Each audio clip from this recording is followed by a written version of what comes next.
연애를 하면서 또는 재회를 시도하면서 이런 생각이 든다면 애인으로부터 심리적 학대, 가스라이팅을 경험할 수 있음을 의심해 보아야 합니다. 1. 관계에서 내가 잘못했다는 생각이 든다. 2.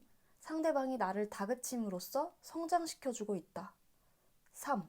상대방이 내 부족한 점을 지적하지만 내가 부족하고 잘못한 게 맞다. 4. 나에 대해 통제하고 집착하긴 하지만 그만큼 상대는 나를 많이 사랑하는 것 같다. 5. 상대방이 화를 낼 때마다 점점 작아지고 괴롭지만 상대를 놓고 싶지는 않다. 심리적 학대를 가하는 사람은 열등감이 많거나 나르시시스트인 경우가 대부분이에요. 그런데 이들은 겉으로 보기에 매력적이고 자신감이 넘쳐 보이고 강해 보이기 때문에 우리는 이들이 사실은 자기 자신을 방어하기 위해 다른 사람들로부터 상처받지 않기 위해 강한 척을 한다는 것을 알아채기가 어려워요.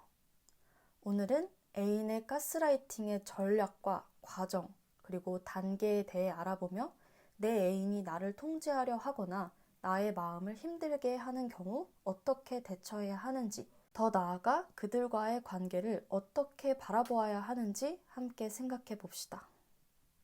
우리의 마음을 힘들게 하는 심리 조종자들은 그들의 목적을 이루기 위해 다음과 같은 전략을 이용해요. 편의상 심리 조종자들을 가해자, 그로부터 심리적 학대를 경험하는 사람을 생존자라고 명칭해 보겠습니다. 심리 조종자들이 구사하는 전략의 첫 번째 단계는 이상화예요. 심리 조종자와 당신이 처음으로 만나는 시기입니다. 이 단계에서 가해자는 당신을 평가하고 당신 이야기를 경청하며 당신에 관해 뭐든지 알아내려고 합니다. 그 사람은 당신에게 완벽한 연인이나 동료 또는 친구가 될 만한 사람이라는 이미지를 만들려고 노력합니다. 이 시기에 당신은 너무나 멋진 멘토나 절친, 심지어는 소울메이트를 만나서 정말로 행운이라고 느끼죠. 가해자는 너무 서둘거나 너무 많이 자신을 보여주며 우쭐대다가 자신이 심리게임을 벌인다는 것을 들킬까봐 아주 조심합니다. 속임수를 들키지 않기 위해 적당히 당신과 자신의 차이점을 보여주면서 말이죠. 목표물이 사랑을 느끼면 가해자는 점차 힘과 통제력을 갖게 됩니다. 하지만 목표물은 실체를 전혀 모르고 있죠. 목표물은 자신이 근사한 사람을 만났다고, 심지어 천생연분을 만났다고까지 생각합니다. 이들은 목표물이 사적인 이야기를 털어놓게 만듭니다. 그래야 목표물이 둘 사이의 연결관계에 의존하게 되고 심리 조종자들은 목표물의 꿈과 희망, 실패와 목표들에 대해 속속들이 알게 되죠. 가해자는 이렇게 여러분에 대해서 파악한 정보를 자신의 이득을 위해, 다시 말해 자신에게 유리하게 관계를 만들고 자신이 원하는 대로 여러분을 조종하기 위해 또는 단순한 즐거움을 위해 나중에 이용합니다. 두 번째 단계는 평가절하예요. 목표물이 완전히 말려들고 나면 다음 단계가 시작됩니다. 목표물은 심리 조종자에게 의존하게 되고 새로운 관계로 인해 최상의 기분을 느끼죠. 이때부터는 심한 깎아내림이 시작됩니다. 가해자는 갑자기 여러분을 바닥으로 내동댕이 칩니다. 이 단계는 감정적으로 정말 혼란스러운 시기예요. 생존자의 세상은 갑자기 붕괴되기 시작합니다. 나르시시스트 등의 심리 조종자들은 자신의 자부심을 높여줄 만한 사람을 목표로 삼아요. 여러분의 외모나 나이, 지적 수준, 직업적 성공, 가족, 친구 등등 그 밖에 다른 요소들도 포함이 되고요. 이상화 단계에서 목표물이 걸려들면 이런 독이 되는 사람들은 애초에 자신이 목표물에게 끌렸던 바로 그 면모를 산산조각내기 시작합니다. 이것이 바로 평가절하 단계로 목표물은 극심한 고통에 시달리게 됩니다. 그런데 가스라이팅을 하는 사람은 약한 사람을 표적으로 삼지 않아요. 사람들이 흔히 오해하는 부분이 이것인데요. 예상과 달리 심리 조종자들은 자신들의 눈에 보이는 가장 큰 표적에 도전합니다. 그렇게 이들은 독립적인 한 사람을 자신의 도움 없이는 결정을 내리지 못하는 의존적인 사람으로 만드는 것을 큰 승리라고 생각하죠. 그러니까 가스라이팅의 목표물이 되는 사람은 애초에 약하고 만만하고 부족하고 가치가 낮은 사람이 아니라 오히려 반대라는 것이죠. 다시 돌아와서 상당수의 생존자들이 평가절하 단계에 머물러 있어요. 이상화 단계의 느낌을 잊지 못하고 그때로 돌아가 다시 상대방에게 중요한 사람이 된 듯한 느낌을 받으려고 필사적으로 노력합니다. 그러나 좋은 날은 다시 오지 않아요. 목표물을 잡기 위해 가해자가 던진 미끼였을 뿐이니까요. 이들이 목표물에게 사랑이나 애정을 느낄 수 있는지 궁금해하는 사람들이 있습니다. 대답은 당신이 사랑을 어떻게 정의하느냐에 달렸습니다. 이들이 잠시 타인에게 마음을 쓰는 것처럼 행동할 수는 있어요. 그 순간에 애정 어린 행동을 하는 게 어떻게든 이익이 된다면 말이죠. 당신이 기억해야 할 것은 가해자는 항상 자기중심적이며 무엇이든 자신의 필요를 충족시키는 데 이용한다는 점입니다. 심리적 학대를 가하는 사람은 사랑을 느끼는 것이 아니라 사랑처럼 보이게 흉내를 내는 것이에요. 그리고 그들이 사랑을 느끼는 방식은 사실 누군가를 착취하고 이용하는 데서 오는 존재감의 확인과 희열이라고 볼 수 있습니다. 3단계 버리기. 이들이 더 이상 당신을 이용할 가치를 느끼지 못할 때 이 단계에 이르게 됩니다. 이때 가해자는 목표물을 버릴 때 악랄하게 수치심을 줄 때가 많아요. 당신은 상대방과 관계를 유지하려고 모든 시도를 다 해보았을 것입니다. 그를 만족시키려고 아무리 노력해도 늘 부족하고 뭔가 잘못됐다는 느낌을 떨칠 수가 없을 것입니다. 이렇게 이들은 다양한 언어 조작, 공격, 평가 절하를 통해 여러분의 자존감을 떨어뜨리고 자신에게 의존하게 만듭니다. 여러분에게 자신의 힘과 영향력을 행사하는 것으로 그들은 자신의 존재감을 확인하고 우월감을 느끼기 때문이죠. 내가 쩔쩔매면 쩔쩔맬수록 더욱 기뻐하며 이들은 여러분에게 심리적 학대를 계속적으로 가하며 자신으로부터 당신이 벗어나지 못하게 만듭니다. 자신이 원하는 대로 여러분을 바꾸기 위해, 관계를 자신에게 유리하게 만들기 위해 사실은 여러분을 사랑하는 게 아니라 사랑이라는 핑계로 착취하고 이용하죠. 그들의 목적은 자신의 열등감을 해결하거나 가리기 위한 방어 기제, 그리고 자신에게 의존하게 만들어 느끼게 되는 자신의 힘과 영향력, 또 약해진 당신을 보며 느끼는 우월감이랍니다.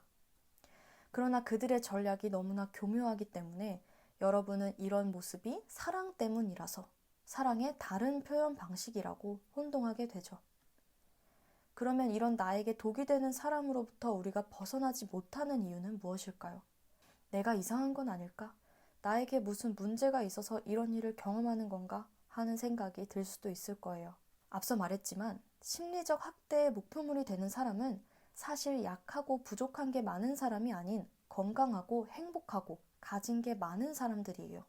이들은 이런 사람에게 다가가 자신의 힘을 행사하며 여러분이 가지고 있는 것을 망치거나 빼앗고 결국 여러분의 건강과 행복까지도 자신이 통제하고 흔들려 하죠. 그러나 같은 심리 조종자를 만나도 그들을 바라보는 관점이나 그들에게 대하는 태도가 서로 달라요. 이들에게 영향을 많이 받는 사람은 주로 어떤 유형일까요? 첫 번째로는 공감 능력이 높고 감정이입을 잘 하는 사람들이에요. 이런 사람들은 몰입을 잘 하기 때문에 대화 주제나 어떤 상황에 빠르고 깊게 몰입하며 자신이 원치 않는 대화나 상황에서도 거부하거나 회피하기보단 적응하려고 애쓰거나 노력합니다. 그렇게 되면 우리가 멀어져야 할 감정이나 상황으로부터 분리되지 못하고 계속해서 부정적 경험을 하게 되죠. 높은 공감 능력과 감정이입은 상황과 사람에 대한 객관화와 분리, 감정의 중립화에 방해가 되기도 합니다. 두 번째로는 자아 성찰 능력이 높은 사람이 심리 조종자들의 영향을 많이 받습니다. 자아 성찰 능력이 높다는 건 자주 반성하며 자신을 돌아보고 자신이 가진 결함이나 부족한 부분을 고치려고 노력하며 문제가 발생했을 때 타인보다는 자신에게서 그 원인을 찾으려 하는 경향이 크다는 걸 의미해요. 앞서 말했던 심리 조종자들의 전략 중 평가절하로 예를 들어보면 상대가 관계에서 발생하는 문제에 대해 내 탓을 하며 나를 깎아내리고 비난하고 공격할 때 우리는 그 문제의 원인이 정말 나 때문인 걸까? 하며 자신을 돌아보되 과하게 필요한 만큼보다 더 많이 자신을 반성합니다. 나의 성장과 발전을 위해 자아성찰을 하는 것은 바람직하고 좋은 것이지만 나를 너무 객관적으로 바라보려 하다가 그것이 너무 지나치면 오히려 객관성을 잃게 됩니다. 지나치게 주관적인 기준으로, 이를테면 상대의 기준과 의견에 나를 끼워 맞추게 될 수 있는 것이죠. 그러면 이제 심리적 학대로부터 멀어지는 방법을 알아볼까요? 첫 번째, 감정 온전히 느끼기. 내가 누군가에게 심리적 학대를 경험했다는 사실에 큰 충격을 받거나 절망 또는 깊은 슬픔을 느끼게 될 수도 있습니다. 사랑하는 사람이 하는 말과 행동이 사실 나를 사랑해서가 아닌 자기 자신을 위해서라는 것을 깨닫게 되면 공허함과 두려움이 밀려오게 됩니다. 이때 드는 감정을 거부하지 말고 온전히 느껴주세요. 충분히 슬퍼하고 방황하는 시간을 반드시 거쳐야 그만큼의 크기로 다시 올라와 회복할 수 있게 됩니다. 두 번째, 인정하기. 심리 조종자들은 생존자가 자신을 스스로 믿지 못하도록 세뇌시킵니다. 그럼으로써 자신들의 통제력을 강화하려 하죠. 세뇌의 확실한 표시 중 하나는 생존자가 자신이 세뇌당한 상태임을 모른다는 것입니다. 내면이 단단해지려면 우선 내가 처한 상황을 거부하고 부정하는 것이 아닌 인정하고 수용하는 것에서 출발해야 합니다. 세 번째, 깨어나기. 아하! 하는 깨달음의 순간을 자주 경험하는 시기예요. 자신이 겪은 일을 객관적으로 묘사할 수 있고 그런 동안 더 이상 내가 학대 속에 고립되었다고 느끼지 않게 됩니다. 이 단계에서 생존자는 회복에 대한 자신감을 갖기 시작해요. 그러나 다시 절망을 느끼는 단계로 후퇴했다가 또 다시 깨어남의 단계로 돌아오는 일이 흔히 발생합니다. 이 과정은 정상적이며 심리적인 학대에서 벗어나 치유되는 과정이에요. 또 분노가 표출되기도 합니다. 이러한 과정은 모두 벽을 깨부수는 차원의 깨달음이에요. 생존자는 자신감을 느끼다가도 곧 가해자를 그리워하며 울기도 합니다. 정말로 가해자가 달라질 수 있다고 믿고 싶어 하기도 하죠. 상대방이 성장 과정이 힘들었거나 트라우마가 있다는 것으로 합리화를 하게 되기도 합니다. 그러나 이들은 자신의 행동이 타인에게 어떤 해를 입히는지 명확히 알고 있어요. 그는 즉 타인에게 공감하고 진정으로 남을 위할 수 있다는 뜻이기도 합니다. 그러나 이들은 주변 사람들과 애착 관계를 형성하지 않기로 선택한 사람이에요. 여러분이 깨달음 단계에 오면 여러분 자신이 형편없는 사람이 아니라는 것을 알고 평화로움을 느끼게 될 것입니다.